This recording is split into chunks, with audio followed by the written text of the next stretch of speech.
చెప్పమంటారా? అరే, ఈ లోకంలో ధనం శాశ్వతం కాదు.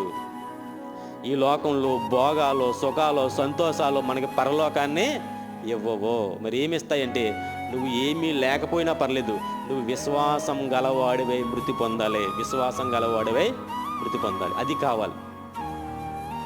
వీరిద్దరిలో మనం ఆలోచన చేస్తే లోకమంతా ఏమంటుందంటే, ఎవడు బెటర్ అని చెప్తుంది?